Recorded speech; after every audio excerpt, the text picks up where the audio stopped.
Let's go ahead and check in with News 13's Adam Longo, who watched the speech with a couple of guests tonight in our studio. Adam, lots of folks wondering why did it take so long for the president to make a decision on this? Yeah, that's been one of the big topics of discussion, Beth, coming in today was the speed at which, the lack of speed at which, and the precision that the president apparently used in talking with his military advisors to come to this decision. I'm joined by Matt DeVlieger, anti-war activist, Frank Torres, veterans advocate. They're our panel tonight. We sat through the speech to watch it, and gentlemen, I want to get your reaction, both of your reaction to it. Frank, since we started with you off the top, Matt, let's talk to you right now. What do you think about the president's proposal? Just a broad stroke, what do you make of the speech that we just heard? My real question is, where's the hope? Where's the change that we were promised? I know it's no surprise that this was the good or the bad that came with the good of voting for President Obama. He talked about it in his campaign. But where's the hope? Where's the change? What we're seeing here is an expansion of the global war on terror. And while this speech might sound better from Obama's lips, it's a speech that could have easily been given by George W. Bush. And I don't think the American people are interested in expanding the global war on terror. Frank, your take. Adam, nobody wants to send troops in harm's way. Nobody wants that. But what we have is a laid out strategy for success in Afghanistan to end the cancer of terrorism and to avoid the chance of anything horrible like 9/11 ever happening again. We have a responsibility as Americans and as well as to our allies in the world to make sure that we succeed. And now we have the strategy and we need to move forward with it. For both of you, we heard the president talk a lot about unity. I mean, just within the first 60 seconds of the speech, he said it's important to remember why we're there. Of course, we're in Afghanistan because of the horrific tragedy that happened on 9/11 in 2001. Is that fading from America's consciousness? Is there a decline of patriotism now where people aren't necessarily connecting 9/11 with Afghanistan? Let's go back to you, Frank. It's human nature for memories to fade. My memories are not as vivid as they were almost 9 years ago, but I didn't lose anyone. For the thousands of people that did, and for the thousands of people that were victims of these attacks, then there is no real set choice. We have to prevent this from ever happening again. Matt, your take? Yeah, I really think that an eye for an eye makes the whole world go blind. And while September 11th was the reason they say that we went in there, most Americans right now are questioning whether we should have gone there in the first place. We have a majority of Americans right now who are saying we shouldn't have been there. And as the president said, the vote to go to Afghanistan was 420 to 1. That one vote was Barbara Lee, and right now she has a resolution on the floor to cut funding for the war in Afghanistan, to halt the war in Afghanistan, to bring troops home. And I stand with Barbara Lee. I think she was right then. She's right now, and the majority of Americans. And we have to think about the Afghan people here. Where are they in the debate? Where are they in the conversation? I'm a strong advocate of democracy, and I think that the Afghan people right now are seeing very little difference between the U.S. troops and the Taliban with the night raids and the deaths that they're facing. When Obama came into office, the raids continued. We saw unmanned drones reaching over into the borders of Pakistan who we were not at war with.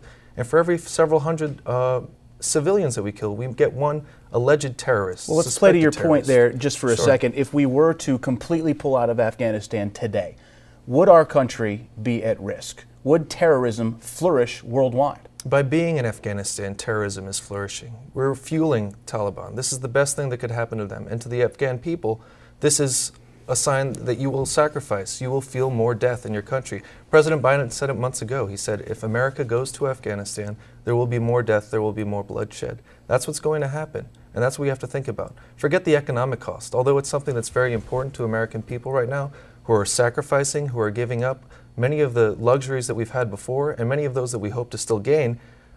This is a cost of human life, and this is something that my children are going to have to deal with, and my children's children are going to have to deal with. And it began not now, not with this president, not with the president before, but we cannot undo what's already been done. We have to look forward and move ahead. We can't further perpetuate the problem that was caused by U.S. intervention there in the first place. Let me go to Frank on this point real quick. The president said that if he thought the United States would be safe, he would pull all the troops out of Afghanistan today. He obviously doesn't think that's the case. He's going to commit 30,000 more troops. That's going to bring the level to above 100,000 troops in Afghanistan. Do you believe what the president is doing is making us more safe? I believe in our leaders on the ground in Afghanistan. He's listening to his experts, his generals, his senior officers. He's listening to their needs. I believe pulling out of Afghanistan before we've achieved victory there, or before we've had some sort of a movement or some sort of strike against terrorism, would in fact galvanize al-Qaeda. they will think they would have thought they've won, and Lord knows what can happen from there. Let's talk about that point real quick. What is victory in Afghanistan? Is victory in Afghanistan completely disemboweling, so to speak, the Taliban, having them out of the picture and, handing over control to the Afghan people? Or is true victory capturing, killing Osama bin Laden? Well, it sounds like victory, the only possible chance of victory, from what I've heard from people who say we have to stay there, we have to put more troops, is we have to eradicate everyone, a kill-em-all philosophy. The same thing that people were talking about in Vietnam, whether or not the president wants to pull us away from that imagery or that illusion. What we have to really think about here is the cost that's going to happen and whether or not it's going to really fuel the Taliban. What we're doing there, by being there, is we're giving them more legitimacy. If I'm a young Afghan person, and I like to put myself in other people's shoes. If I'm a young young person in Afghanistan, and there's an occupying force in my country, and I see them doing things to my people, we have to remember that the torture policies that later went to Abu Ghraib and to Guantanamo were started in Bagram prison in Afghanistan. If I see these things happening, what am I going to do? I'm going to take up arms and I'm going to fight against the occupiers in my country. I suppose what I'm asking here is what in your views, should the military be doing? Should the military be looking to quickly get control to the Afghan people and pull out, or should the military be going after Osama bin Laden? Well, what we're seeing here is we're seeing one of the wealthiest countries in the world occupying and invading one of the poorest countries in the world. What we really need to be doing is looking at investment in that country, not to U.S. contractors, but investing in peace. What we're dealing with here are false options. Peace has never been an option in this president's plan and things that he's been looking at. You look at the history of Afghanistan, how are we going to fight the war? You look at the history of Afghanistan, too, and there's been very little peace in that country for a long period of time. Frank, I want to ask you the same question about the military going in.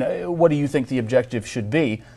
Should it be getting the Taliban and turning over control as quickly as possible? Or is Osama bin Laden, should he still be the key target for the military in Afghanistan? Well, I would like nothing more than to airlift Osama bin Laden right into the middle of Times Square.